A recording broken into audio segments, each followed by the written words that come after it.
हत्या का सबसे अच्छा तरीका क्या है? एक दुर्घटना का निर्माण करना। और यह तैराकी की तैयारी कर रहा गिरोह का सरगना जल्द ही एक दुर्घटना में मर जाएगा। उसने तैरते तैरते अचानक देखा कि स्विमिंग पूल के नीचे एक घड़ी है। वह पानी में गोता लगाया उसे लेने के लिए, और तभी दो हाथ बाहर आए और उसे पकड़ लिया। जल्दी ही उसे डुबा दिया। ऊपर के गार्ड ने देखा बॉस कैसे नहीं हिल रहे हैं, लेकिन फिर बॉस ने फिर से तैरना शुरू कर दिया और गार्ड आराम से चले गए, जबकि वास्तव में हत्यारा लाश को तैरते हुए हिला रहा था। सब कुछ ठीक हो गया। हत्यारे ने शेफ के कपड़े बदल लिए। इस बीच शार्गिदों ने भी पुराने का शव खोज लिया। सभी लोग घबरा गए और हत्यारा इस अफरा-दरी का फायदा उठाते हुए बिना किसी के जाने चुपचाप निकल गया। घर वापस जाने के बाद उसने अपने टारगेट के सारे दस्तावेज जला दिए। खबरों में देखा अभी वो गैंग का लीडर एक दुर्घटना में डूबने से मरा हुआ साबित हुआ। ये जो दुर्घटना से हत्या करने में माहिर है, इसका नाम आर्थर है और ये उद्योग का पहले नंबर का हत्यारा है। काम करते समय उसकी एक नीति है कि वह कभी भी किसी भावनाओं को शामिल नहीं करता। पर इस दिन संगठन ने उसे एक व्यक्ति को मारने के लिए कहा जिसका नाम हैरी था। आर्थर थोड़ा हिचकिचाया क्योंकि हैरी उसका पुराना साथी था। वह मारने का काम करता था। हैरी खुफिया जानकारी प्रदान करता था। दोनों की बहुत समझदारी थी और दोनों एक दूसरे को घनिष्ठ मित्र मान चुके थे। आर्थर ने तुरंत अपने ऊपरी अधिकारी से बात की। पूछा क्या ये कोई गलती है? बॉस ने कहा कि हाल ही में उसने 5 एजेंटों को एक मिशन पर भेजा था, लेकिन उन सभी की भयानक मौत हो गई। उसे शक है कि संगठन में कोई गद्दार है। और जब उसने हाल ही में हैरी के बिलों की जांच की, $2 करोड़ का जमा हुआ। इससे साबित होता है कि हैरी ने संगठन से गद्दारी की है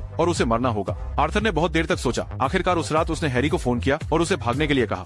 आर्थर ने हैरी को निर्देश दिया कि वह कैंची और बंदूक ले जाए, पहले बिजली काट दे, फिर बैकअप लिफ्ट से नीचे आए और आखिर में सीढ़ियों से भागे। निर्देशों के अनुसार हैरी पार्किंग जगह पर पहुंचा, लेकिन अचानक उसने देखा कि उसकी गाड़ी को किसी ने खराब कर दिया है और तुरंत समझ गया कि उसे धोखा दिया गया है। आर्थर उसे छोड़ने का इरादा नहीं रखता था। उसे सुरक्षित बाहर निकालने का निर्देश दिया ताकि वह निगरानी से बच सके, फिर कार को नुकसान पहुंचाकर हार्ली को मार सके ताकि यह लगे कि कार चुराने वाले ने उसे मारा है। हालात इस कदर आ गए कि हार्ली ने कोई प्रतिरोध नहीं किया। उसने अपनी बंदूक आर्थर को दे दी और अंत में उसे एक गोली से मार दिया गया। जल्द ही हार्ली की मौत उसके बेटे स्टीव को पता चल गई। वह मूल रूप से एक आवारा युवा था। हर दिन खाली रहता था, शराब पीता और पागल होता। लेकिन जब उसने सुना कि उसके पिता की गोली मारकर हत्या कर दी गई है, तो वह बेहद दुखी और गुस्से में था। पहली बात उसने की कि आर्थर को ढूंढा ताकि वह उसे एक हत्यारा बनना सिखा सके। स्टीव के दृढ़ निश्चय वाले रवैये को देखते हुए और पुराने दोस्त हली की तस्वीर को देखते हुए आर्थर को कुछ अपराधबोध महसूस हुआ।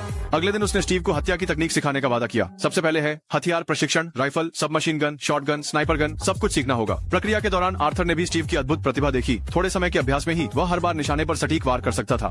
फिर आर्थर ने स्टीव को एक बीमा पुस्तक दी जिसमें विभिन्न मौत के तरीके लिखे थे। स्टीव को सभी मौत के तरीकों को याद करना था ताकि आसानी से अप्रत्याशित हत्या की जा सके। प्रशिक्षण लगभग पूरा हो गया था। अब पहली वास्तविक लड़ाई का वक्त